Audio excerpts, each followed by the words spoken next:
Good afternoon, ladies and gentlemen. My name's David Elton.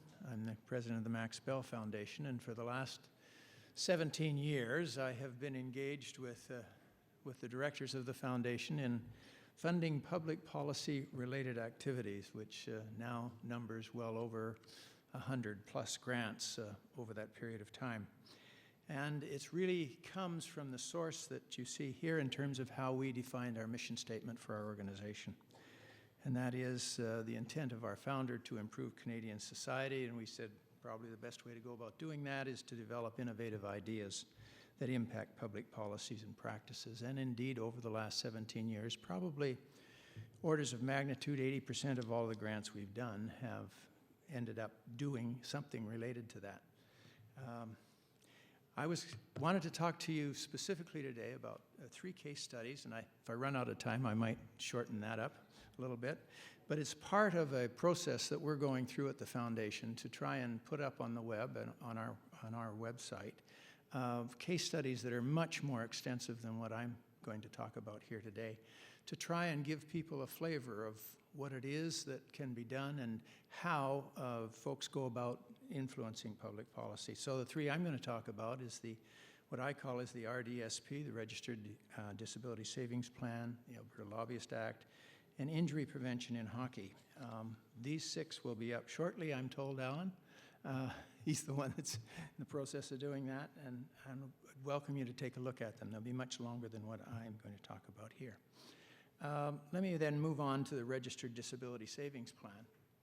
This was really started by an organization in British Columbia, Planned Lifehood Advocacy Network, that was created in 1989-1990 by Al Admansky and his spouse. And the whole idea was to bring together people who had children with disabilities to talk about how they could improve their lives.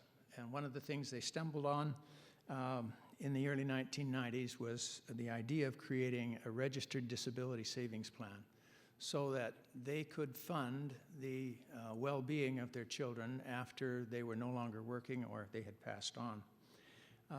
This idea really got legs in early 2003 when the Law Foundation in British Columbia provided them with a large grant.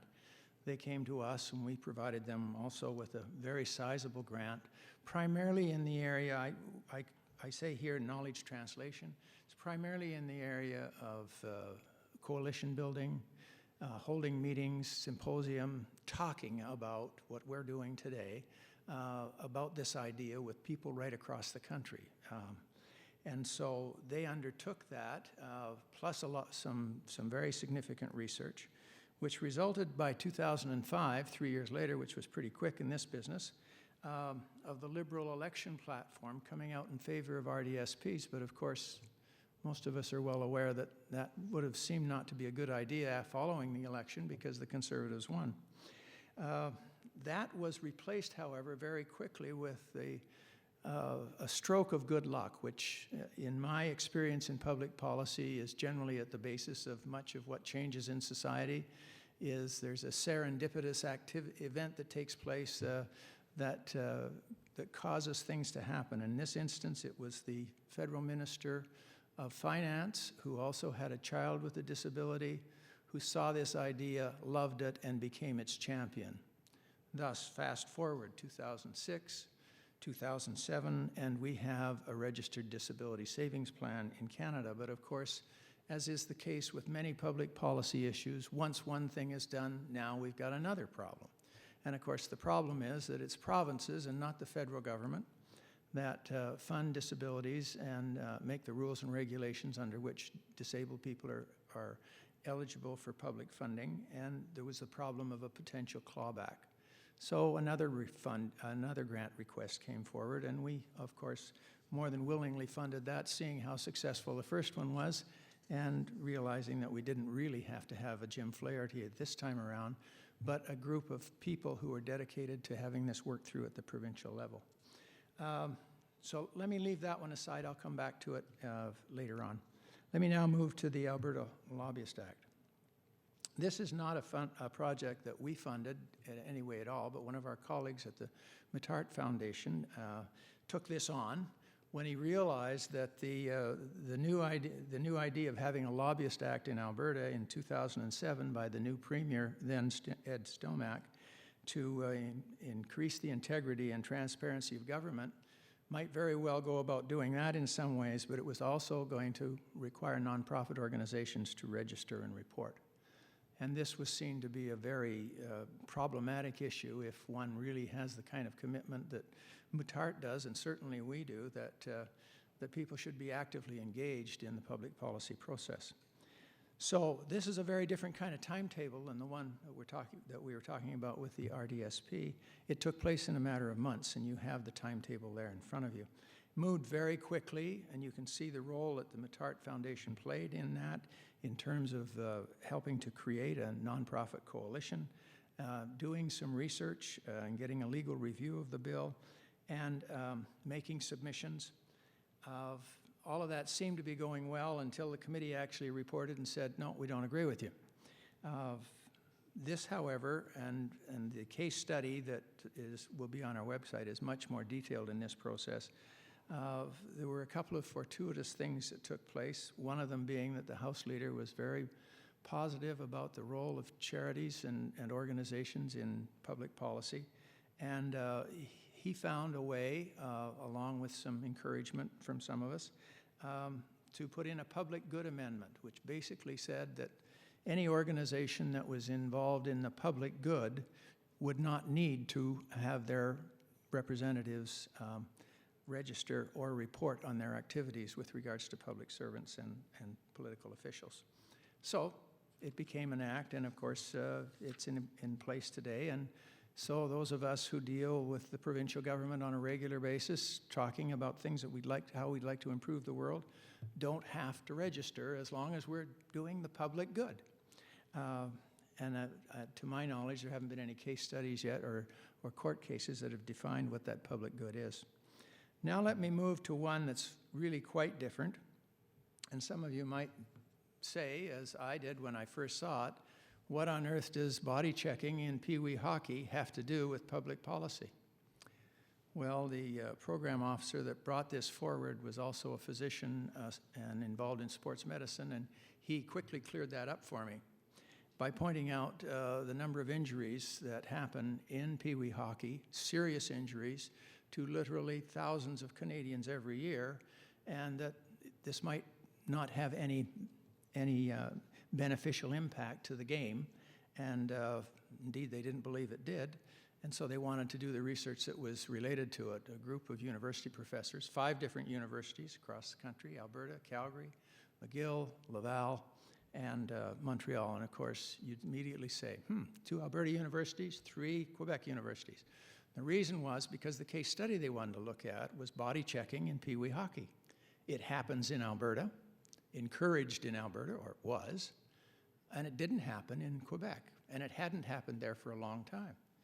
So the question was, is this body checking really beneficial to the game? i.e., does learning how to body check as a Peewee hockey player decrease the chances that you might get injured when you're in Bantam hockey or as you move on? Does it reduce the skill levels and so on and so forth? And of course, all of this was focused not on government, but on Hockey Canada. And it took me a little while to get my head around the idea that public policy was being developed and implemented and rigidly applied in an organization like Hockey Canada, but it seems to me, and it seemed to our directors who made the ultimate decision about funding this, that yes, that is indeed public policy, and it's something that we should be focusing on. So we helped fund this, along with the Canadian Institute for Health Research. They put in a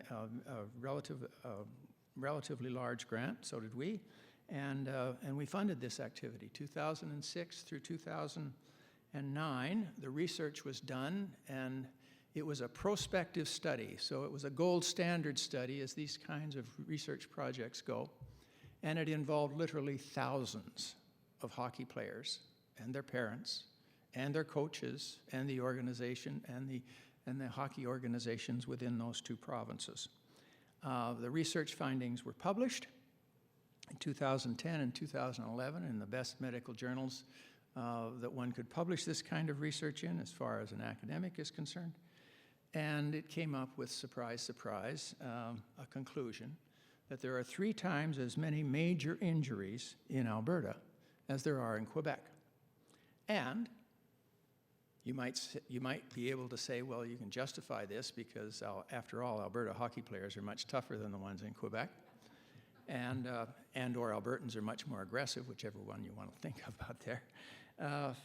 But it was found that when you moved into the next tier, which is bantam hockey, that the injury level was the same in both Quebec and Alberta.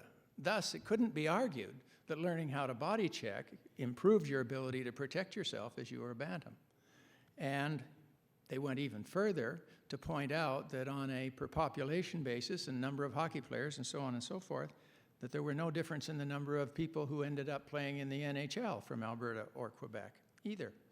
Now, this generally in academic research would be considered to be the epitome. You've done a gold standard study.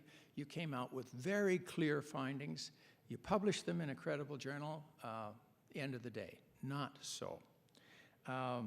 What happened in Canada was that we decided to talk about it a little more because, after all, we're talking about a sacred cow here. Changing the rules of hockey for 11 and 12-year-olds is a major issue in this country. In the US, they took the findings at their face value, and by 2011, they had banned body checking in Peewee hockey. In Canada, well, fortuitously, here again, another one of those instances, there was a huge public outcry about head injuries in the NHL, people dying from them and so on and so forth. And this worked itself back down to, oh yes, well, we have this study that would indicate that if one did away with this particular rule, that you could reduce the number of injuries in this country phenomenally to children. There were a number of high-profile symposiums held. There were consensuses developed. Even Ken Dryden got involved in the whole process. Consensus document went forward, and finally, in 2013, Hockey Canada changed the rule. So there is now no longer body checking in Peewee hockey in Canada. And of course, that has gone on. If we look this fall, for example, bantam hockey in Ontario and BC and in the city of Calgary, but not the province of Alberta as a whole, has been banned. So you can see the impact that this has had, and I'll talk about that in a couple of more minutes. What do we learn from these case studies? Well, there's a number of things, and I'm just going to touch on them. First, in funding public policy, each and every project is unique. There are similarities in many of them, not all of them, but in and of themselves, any public policy grant request that you have is a unique entity. There will be certain things about it which aren't known to you at the outset. And so this is why in our foundation, all grant requests that we decide might be appropriate to put before our board for a decision are reviewed by experts in that particular field. Very rarely less than 3. General rule of thumb is 3 to 5 expert reviews are required for every grant request. Secondly, you have to really expect the unexpected and be flexible. Third, time frames change dramatically. In our foundation, we, of course, make a grant, and then we anticipate, based on the requests that we've had, that it will be funded over a 1, 2, or 3, or 4-year period. We often find that those are extended. On a rare occasion, and I would say it's probably a rare occasion, they actually meet their time frames. But the kind of work that's done on public policy-related things quite often takes a lot more time than even the people advocating it think it will. It is multidimensional. You have a dynamic political environment.